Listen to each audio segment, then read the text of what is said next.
La 3e saison de l'émission Héritage vous est présentée par le Château Bellevue d'Amqui.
Bonjour, Madame Dorothée. Bonjour. Bonjour, Donald. Très bien. Nous sommes à la télé communautaire, la vallée de la Matapédia. Et cette émission s'appelle Héritage. On n'hérite pas de soi-même, on hérite des autres. Vous avez hérité, vous allez donner. Vous autres, vous êtes nés au Nouveau-Brunswick. Toi, à quelle place? Moi, je suis née en réalité, un rang entre Beresford et Robertville qui s'appelle Dunlop. Donc, tu me demandes d'où je viens? Je ne sais pas. Une des 3 places. Vois-tu? Robertville, c'est ma paroisse. Beresford, c'est mon adresse. Dunlop, c'est chez nous. Puis, finalement, je suis née au Brunswick-Boise, canadienne, québécoise depuis 55 ans. Fait que je suis comme citoyenne du monde, selon moi, je suis bien partout. Toi? Moi, je suis né dans un patelin qui était plutôt anglophone, qui s'appelle Covedale. Covedale, 75% des gens sont anglophones, 25% sont des francophones. C'est à peu près 15 minutes de Tracadie, pas très loin non plus de la Miramichi. Donc, c'est un petit village d'à peu près 800 personnes où il y avait beaucoup comme je te dis, des anglophones, mais il n'y avait pas juste des anglophones, il y avait des Irlandais, il y avait des Écossais, il y avait des Anglais, évidemment, pure laine, mais on s'est toujours assez bien vu dans ce monde-là, malgré que on pensait que tout le monde était de même, nous autres, avant qu'on sorte de là, mais on s'est rendu compte que c'était pas tout à fait pareil. Mais dans la petite école où on était, tout ce monde-là était réuni, des catholiques, des protestants. Ensuite, les maîtresses d'école, il y avait de première année à 8e année, tout le monde ensemble. Puis quand on arrivait à l'école, on parlait déjà anglais, c'est drôle, hein? Ben, on l'avait appris par immersion, à cause de nos amis, puis tout ça. Puis on parlait français aussi. Mais c'était assez spécial comme environnement, comme j'ai fini par apprendre quand je suis sorti de là pour aller étudier ailleurs. Tu sais, ça fait que c'était un peu l'environnement que j'étais dedans. Il y avait un professeur pour 8 degrés. Il y avait un professeur pour 8 degrés, sauf que les anglophones, eux autres, n'avaient pas vraiment à suivre des cours de français.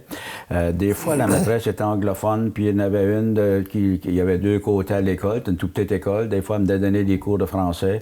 Les protestants n'avaient pas à suivre eux autres et le catéchisme, donc il y avait une demi-heure de plus pour nous autres qui étaient catholiques. Alors, tout le monde fonctionnait là-dedans comme si c'était normal. Tu sais, il n'y avait pas rien pour nous autres d'anormal dans tout ça, là, tu sais. Okay. Toi, c'était une école anglaise uniquement? Uniquement anglaise. Tu parlais pas français, là? Parlais français, oui, absolument. On était francophone à la maison. OK. Mais la première journée d'école, mes parents, ma meilleure amie m'a dit qu'ils étaient en avant de leur temps. Ma mère et mon père ont décidé d'aller rencontrer la petite Anglaise qui restait comme un quart de mille de chez nous, puis on ne s'était jamais vu de notre vie. Il m'a assis dans le buggy, là, avec un cheval, moi là, et la petite Edith, anglophone, complètement francophone, moi. Puis on se parlait comme ça, puis mon père, dans le milieu, faisait la traduction. C'était juste la journée avant l'école, avant d'entrer en première année. Vous autres, vous êtes des Acadiens. C'est ça. Vous connaissez l'histoire de l'Acadie, la déportation. Est-ce que vos ancêtres ont été déportés? Oui. Ben moi, pour faire une histoire courte, parce que c'était une longue histoire, l'histoire des Acadiens, comme tu sais, mon ancêtre, moi, est parti de France, il s'appelait Vincent. Il est parti en 1660. Évidemment, l'Acadie était déjà établie depuis 1604. Alors, ça faisait longtemps qu'il y avait des gens, des Acadiens qui habitaient déjà l'Acadie, qui est la Nouvelle-Écosse aujourd'hui, mais dans ce temps-là, ça s'appelait l'Acadie. Donc, c'est sûr que Vincent, il y a eu des enfants, puis des petits-enfants, puis tout ça. Puis c'est arrivé, évidemment, un qui s'appelait Ambroise. Et lui, il a fait partie de la déportation en 1755. Mais dans le fond, il y avait droit aussi à des lots pour s'établir aussi. Puis le lot sur lequel mon grand-père s'est installé, c'est toujours le lot où sa maison est. Et la maison de mon père était sur ce lot-là aussi qui avait été granté par les Anglais dans le temps. Là, la maison que tu as achetée. Là. Oui, c'est ça. La maison de ma mère qui était où la tu maison fais des de mon beaux grand. murs. C'est ça, juste en Des arrière. Tout ça. Des belles peintures. C'est ça. Alors c'est un peu ça pour moi. Évidemment, eux autres, c'était plus les Leblanc de leur côté, puis les Cormier. Ça fait que je ne sais pas si tu as d'autres choses à ajouter, mais... Mais on n'a pas été... Est-ce que chez toi, là, ton grand-père parlait de ça, de la déportation? Je vais vous dire, on n'en parlait pas. Finalement, je me suis renseignée juste vers les 1970 en allant en Nouvelle-Écosse, en lisant dans un musée des Acadiens la déportation. Puis là, j'ai vu les noms des anglophones qui avaient déplacé, pris les terres des francophones. Puis là, je me suis mis à pleurer. Là. On pleurait, là, parce que c'était tellement triste qu'ils avaient tout volé les belles terres. Puis on c'est vrai, c'est très triste. Oui, c'était très mais triste. les nôtres, mes parents, moi, se sont pas partis en bateau, ils se sont cachés dans les bois, puis ils ont resté... Autant que ça. Ils ont resté là, aidés par les Micmacs. Les Micmacs, les miens aussi. Pour survivre dans la forêt. Nous autres, nous sommes très sévères des fois envers les Autochtones, mais ils ont servi beaucoup. Nous autres, ils étaient essentiels pour les Acadiens. C'est ça. Absolument. Pour moi, nous autres, on avait, comme je l'ai dit, on avait des anglophones, puis des Écossais, puis des Irlandais, puis on avait tout ça. Mais il y avait aussi une réserve indienne pas loin, qui reste pas loin de chez nous, peut-être à 20 minutes. Puis c'est encore important pour nous autres qu'on souligne quand on fait des fêtes, puis quand ils font des powwows, on y va. Tu sais, c'est un peu comme ça. Très beau. As-tu connu tes grands-parents? Oui. Peux-tu nous en parler un peu, puis qu'est-ce que tu retiens de tes grands-parents? Je dirais comme héritage, là, comme valeur essentielle. De s'aimer les uns les autres, respecter les uns les autres. Mon grand-père Leblanc est obligé de s'appeler White parce que pour faire des affaires. Lui, il était homme d'affaires. Il faisait quoi en affaires? Boucher. Puis il vendait sa viande au gros marché anglophone à Bathurst. Il vient de Robertville. Il a fallu changer son nom. Ils ont changé leur nom pour être quelqu'un. Pour être quelqu'un, c'est facile à dire. Autant que ça. Oui. Puis, mais c'est surtout ma grand-mère White, là, parce que Leblanc, c'est grand-père White qu'on appelle. C'est elle qui m'a marqué plus, avec sa générosité, son accueil. Allais-tu la voir souvent? Oui. Elle m'a gâtée terriblement. Tout petite, là. Mais c'est surtout ma tante qui venait me chercher. Puis quand les matantes sont parties, elle a pris la place. En réalité, on est une grande famille. Puis il y avait moi et une autre petite, la fille d'un autre, mon oncle, qu'elle a comme adoptée. Après moi, ça a été l'autre. Mais comme ma sœur ou mes cousines, là, il venait pas nécessairement chez grand-mère. Oui. Toi, Donald? Moi, mon grand-père, au début, ça ressemble un peu à Dorothée. Lui, il s'appelait Jean, comme son grand-grand-père s'appelait Jean-François Brault de Tracadie, puis il s'appelait Jean, mais les Anglais l'appelaient Johnny. Puis son nom, il est resté Johnny. Tu sais, il fallait, lui aussi, il avait un petit commerce, il avait un magasin général. Puis, vu qu'on était dans une place assez anglophone, il fallait qu'il l'appelle General Store. Tu sais, c'est un magasin général, puis il vendait toutes sortes de choses là-dedans. Ce que je retiens de plus de mon grand-père, puis aussi un de mes grands-pères, de Brault surtout, c'est qu'il était, c'était un gars d'affaires, mais il avait un grand cœur. Tu sais, lui, il avait hérité de son grand-père à lui, de son père à lui, je veux dire. Puis, il avait donné le terrain pour $1 pour bâtir l'école. Ensuite, il a donné le terrain pour bâtir l'église, tout le terrain, $1. Tu sais, c'était un gars qui croyait dans son milieu, ouais. Puis il était très généreux. Tu sais, puis je m'en rappelle encore, même si nous autres, on a eu beaucoup de misère quand on est parti. Ma mère a été malade pendant 3 ans avec le sanatorium, avec la tuberculose. Mon père est mort très jeune, j'avais 46 ans. Donc, on était pauvres comme des rats d'église, puis on restait à côté de l'église, tu sais, ça allait bien, là, tu sais. Mais il nous surveillait quand même, on voyait qu'il était intéressé, puis ils ont toujours cru en nous autres. C'est ça qui est important. Quand quelqu'un croit en toi, on dirait que tu veux réussir. Ouais. Tu sais, puis c'était la même chose pour ma mère, mais quand on parle... Puis je regarde le grand-père du côté de ma mère c'était une légère. Puis mon grand-père, c'était légère, c'était lui c'était comme un artiste. En réalité, c'était un peintre. On l'engageait partout pour faire des décorations à l'intérieur des églises, toutes les petites moulures, tout ça, il faisait tout ça. Puis de tes parents? Mes parents, il y avait aussi mon grand-père Cormier. Lui, il était cordonnier. Puis il est resté chez nous un bout, mais je me rappelle pas trop. Je sais qu'il était bien gentil, puis, tu sais, pas de difficulté, pas difficile, là. Tu sais, un peu comme mon père. Hein, tout est correct. Il était pas malade, non. Je suis très bien, puis il était à la veille de rentrer à l'hôpital, puis, tu sais...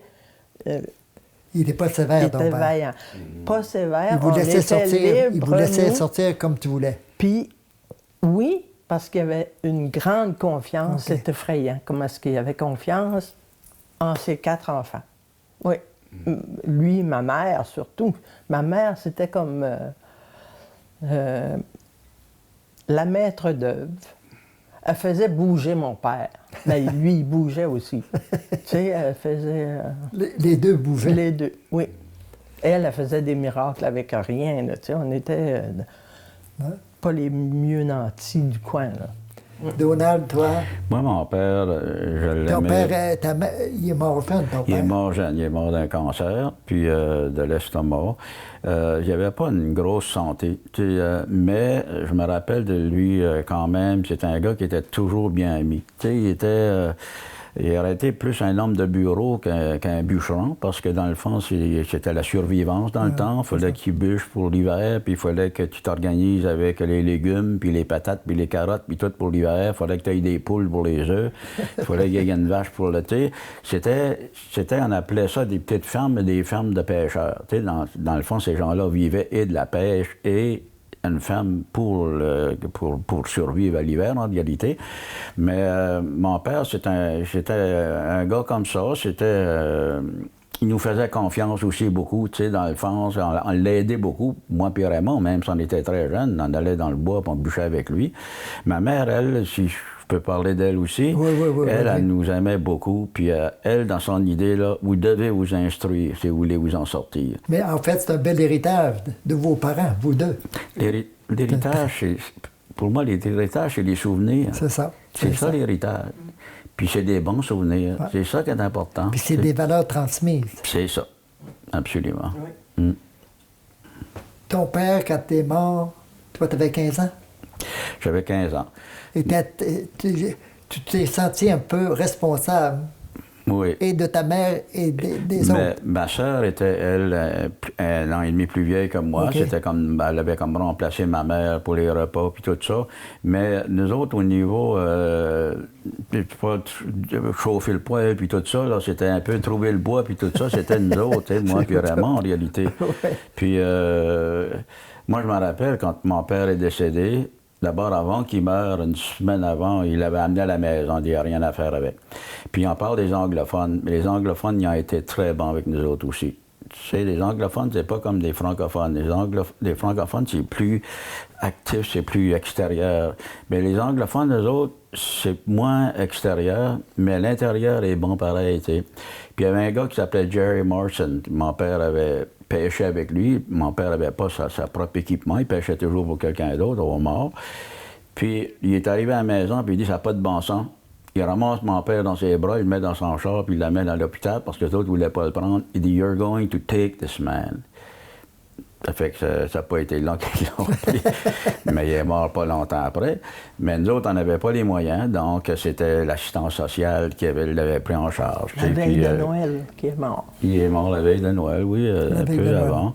Puis quand c'est arrivé, ça, ce cercueil-là, il n'y avait pas de salon funéraire ni rien, c'était dans le salon chez nous. C'était un cercueil en bois, là, juste comme des planches, ça faisait la forme un peu comme des Égyptiens, la forme des bonhommes, là, avec un couvert en bois qu'ils ont mis en arrière du... Tu sais, c'était... Mais les anglophones nous amenaient comme de la viande, ces choses-là, là, tu sais, puis les Français aussi, là, les Acadiens autour, c'était vraiment spécial. Puis moi, puis Raymond, on servait la messe, parce que la messe à côté, c'était une petite église qui était surtout pour les Irlandais. Donc, il y avait un dimanche la messe en français, l'autre dimanche la messe en anglais. Fait que c'était un beau cours d'immersion pour tout le monde, là, tu sais, pour les Français puis les Anglais. Ça fait que... Mais on servait la messe tous les deux, puis on a servi la messe pour mon père. Puis on attendait, puis c'était l'hiver, puis il était dans le salon à Noël, là, puis on l'a enterré le 26 ou le 27 après. Puis on attendait, on ne pouvait pas le voir par la fenêtre, parce que la maison était juste à côté. Puis on disait, il ne s'en vient pas, puis nous autres, on avait un mon oncle qui devait sonner à la cloche, puis il bégayait tout le temps de même, puis là, il a dit, voyez-vous, puis nous, on ne le voyait pas. À un moment donné, on voit ces têtes-là qui s'en viennent. Puisqu'il était sur l'assistance sociale, il n'y avait pas de corbillard pour aller le chercher. Ça fait qu'il l'a emmené à bras, de la maison jusqu'à l'église. Ça fait qu'on avait trouvé ça spécial. Mais on dirait que c'est vrai que c'était triste, mais on dirait que c'était de même parce que c'était de même. Puis là, c'est arrivé la veille de Noël en plus. C'est un Noël que tu peux pas oublier. Non. Parce que c'est très fait. C'est ça. C'est ça. Il y a été longtemps qu'il n'aimait pas les Noëls. Moi, je suis encore de même. Noël, pour moi, c'est pas vraiment important. Tu sais, c'est vraiment quelque chose que les autres finissent. Probablement, j'ai été comme traumatisé. Avant que ton père meure, puis qu'il soit malade, est-ce qu'il y avait des beaux Noëls? On avait des Noëls qui étaient... Nous autres, le Père Noël n'était jamais il ne descendait pas par la cheminée. grand-chose quand il venait. Mais quand même, on fête en famille un peu. Puis ma mère, me rappelle, on amenait un arbre de Noël, un vrai, là, tu sais, puis elle faisait des décorations avec des restants de thé, là, tu sais, des thés d'aluminium qu'elle trouvait, elle faisait tout ça. Ma mère, c'était en artisanat, c'était phénoménal. À la maison qu'on a à Table-Juntac, on a encore énormément de son artisanat. Donc, elle était vraiment spéciale, fait qu'elle avait le tour de décorer des choses avec rien. Elle faisait quelque chose avec rien, c'était vraiment le cas de le dire, tu sais. Il y avait mon grand-père qui avait un petit peu plus les moyens, puis il nous invitait pour le souper de Noël. Puis on allait là, puis on trouvait dans ça bon, puis on est Caroline, puis il y avait un petit magasin, puis il y avait des oranges. Tu sais, puis hey, pour une fois qu'on avait des oranges. À l'école, je vais peut-être passer un peu plus vite, là, l'enfance, primaire, secondaire, etc. Avez-vous un souvenir de ça? J'ai fait ma première, deuxième année dans ma petite école, qui était pas loin de chez nous. Puis, par contre, quand ma mère est allée au sanatorium, là, on était tout seuls, tu sais, puis... mais il y avait mon père, par contre, qui était à la maison, mais ma tante, Amanda, qui restait à Chatham, elle s'occupait d'une école protestante. Puis elle avait décidé de me garder pendant 2 ans à Chatham. Ça fait qu'elle m'avait adopté. Fait que je m'en vais là-bas, Mais quand je suis arrivé là-bas, il fallait que je m'intègre, évidemment, dans cette école protestante-là. Évidemment, il n'y avait aucun cours de français ni rien. C'était juste des anglophones. Puis, les protestants étaient très, très rigides. Tu sais, dans le fond, moi, j'étais le seul là, qui était là, en francophone. Là. Non, ils ont dit, non, il va recommencer sa deuxième année. Là. Il était un francophone, il a réussi avec ça. J'ai pas aimé ça en partant. Une des journées, j'arrive en classe, il y a un petit bonhomme qui me dit You're a dirty Frenchman. Well, you're a dirty Frenchman. Moi, je lui donne mon coup de poing sur le nez. Pac. Là, il se met à pleurer. Puis il pleure. Puis là, la maîtresse vient par moi Donald, you're going to stay after class. Là, je reste après la classe. Évidemment, on me donne la strap, 3-4 morceaux. Puis, ben, j'ai pas voulu pleurer. Puis, elle t'a frappé avec une strap. Oui, la strap, là, tu sais, elle m'a donné, je sais pas, tu sais combien de coups, là, tu sais, dans le temps. Aujourd'hui, elle serait en prison. Oui, ça. Là, ma tante, elle s'occupait de l'école, donc on restait tous dans le sous-bassement de l'école. C'est elle qui balayait et faisait tout l'entretien de l'école, avec son mari, tous les deux. Mais j'ai pas voulu pleurer, mais en bas, quand je suis rentré en bas, là, j'ai pleuré. Mais sais-tu que j'ai eu la paix après ça? Ils m'ont tous respecté après ça, puis j'ai eu des très bons amis pendant que j'étais là. Tu sais, des McDonald's, ils m'amenaient chez eux, des gens beaucoup plus fortunés que moi, tu sais, ces choses-là. Tu sais, à la fin du compte... T'as fait un maître. Ben oui, je n'ai pas regretté mon coup. Oui, c'est ça.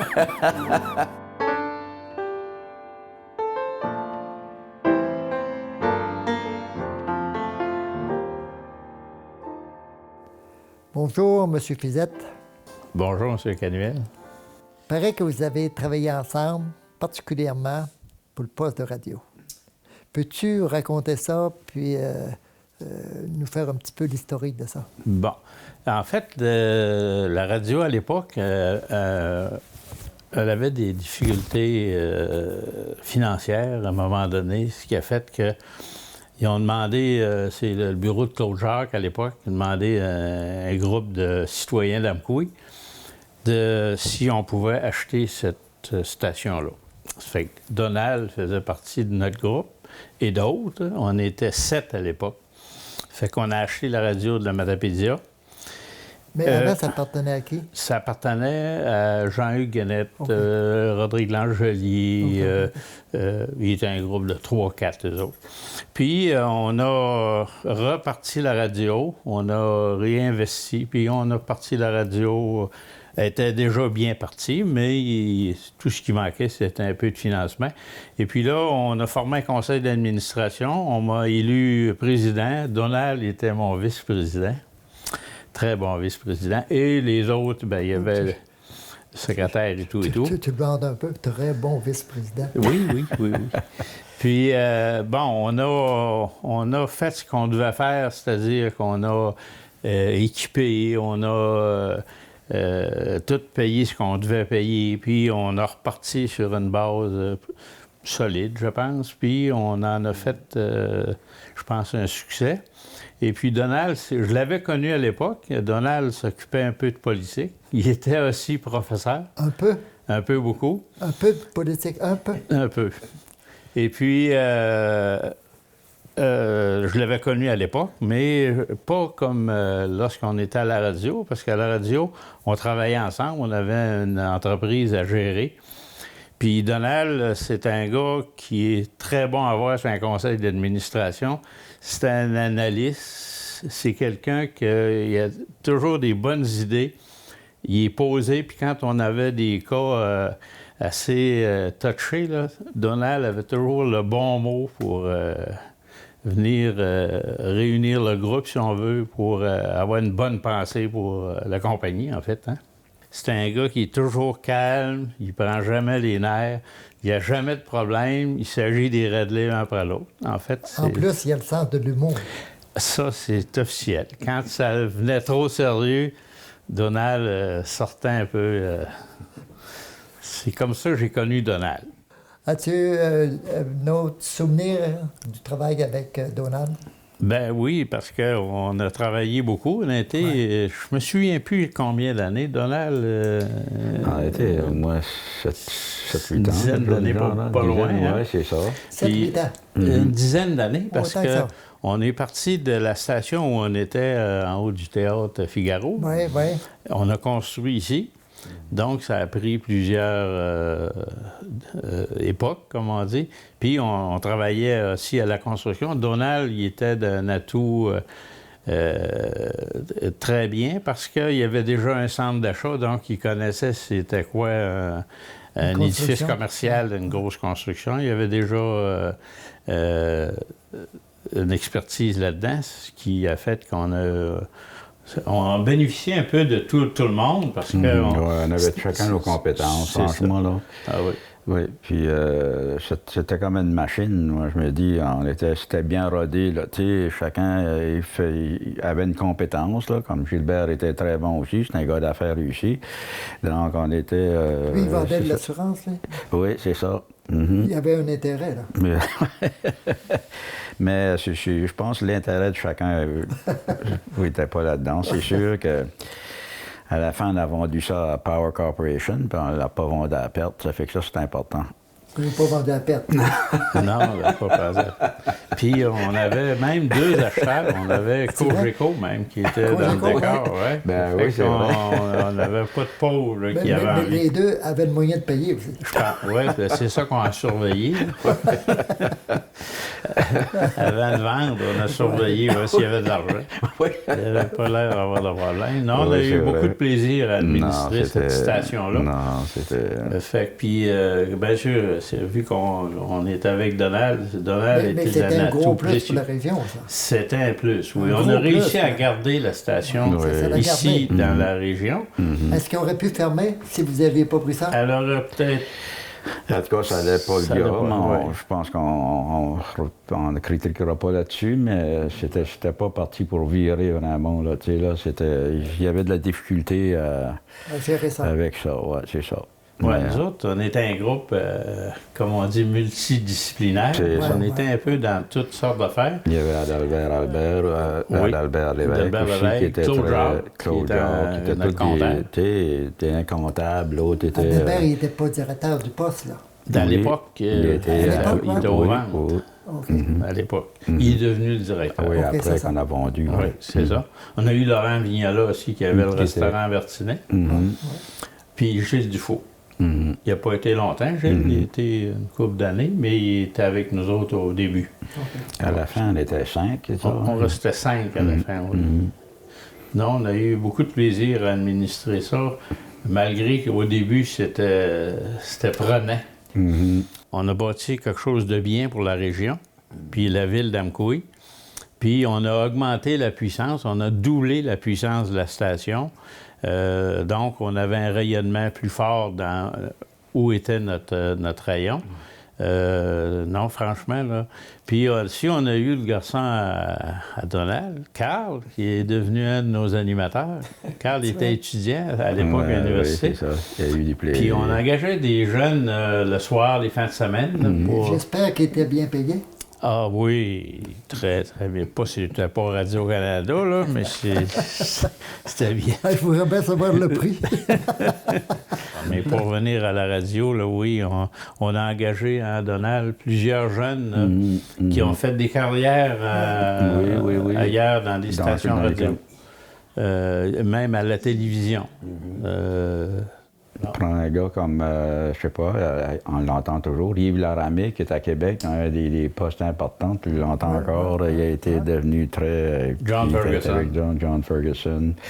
Moi, il y a une chose, c'est que encore aujourd'hui, d'abord, le bâtiment est encore très moderne quand tu le regardes, moi je l'adore, tu sais. Nous autres, on va au Nouveau-Brunswick, on a une résidence en bas là, puis on y allait souvent, des fois une fois par mois. Puis moi, le poste d'Amqui, je le prends jusqu'à Bathurst presque. OK. Puis dans la vallée, là, c'est un des seuls postes que tu peux pogner. Tu peux prendre là, tout le temps, n'importe où. Alors, c'est un poste qui rayonne bien, tu sais. Puis là, moi, quand j'arrive, là, après Bathurst, je le mets là, sur le 99.9. Puis je sais tout ce qui se passe à Amqui, là, tu sais. Puis je suis presque juste sorti de chez nous, là, tu sais. C'est comme, tu sais, c'est quand même intéressant de voir, tu sais, que c'est toujours vivant. Je te remercie.